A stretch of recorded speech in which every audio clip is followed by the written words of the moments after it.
So now that we have discovered the first two muscle buttons, lips and tongue, we're going to be able to move rather more quickly through the sounds. I used these two because they're very visible, very visual, and with those two sounds alone you can discover the movement of the tongue and the movement of the lips. Very, very handy, and it seems to work with all different mother tongue learners of English.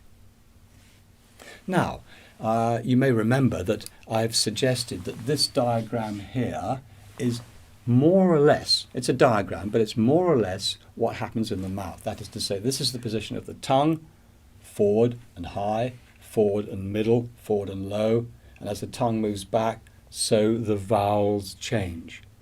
Of course, remember, as the tongue moves back in English, the lips move forward. So that's always going on as well. Tongue back, lips forward. Now, could you say this sound? And since I can't see or hear you, I'll also say it. E. And the sound, oo. Okay. Now we're going to do what we've done before, which is to move from here to here. So go all the way. E.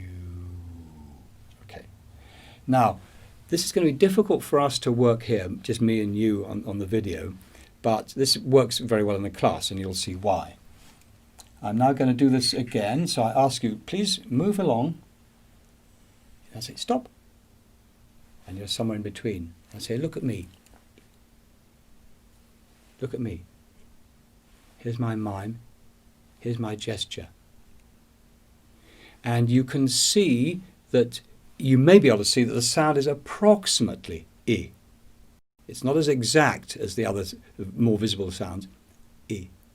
By contrast, you can see that this is, and you can see the muscle tone going. You see looser muscle tone for, if I say it, E, E. It's looser, it's more lax. It's not gone, there's still muscle tone. Likewise, the tongue is not quite so pressed forward as it is here. It's let go of it. It's more relaxed. Now, then I invite my students to say it, I invite you to say it and practice it. Students won't necessarily get it right at this point, but I want them to make at least a sound which isn't that one. It's shorter and it's a bit more relaxed. There's not so much muscle tone. Now, let's go back and start again. We're going to go from here to here. So we go, E, I say, stop. Look at me.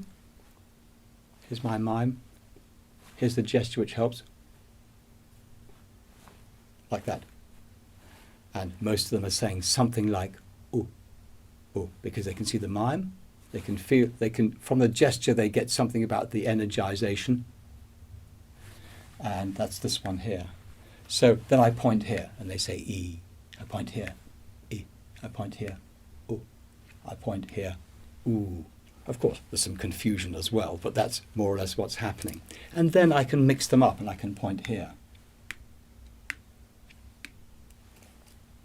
And they're playing with trying to find the sounds. It's important in a way that the sounds have no meaning. I want the students to relate to the musculature, to the muscles inside, to find the muscle positions internally, and not to rely on copying me or rely on words that they already knew, like tree and tin and so on. I don't want them to rely on words. I want them to find the muscles.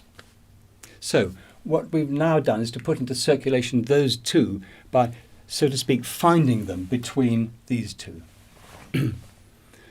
Next time we'll discover some sounds in the second row, and we'll be moving rather more quickly now.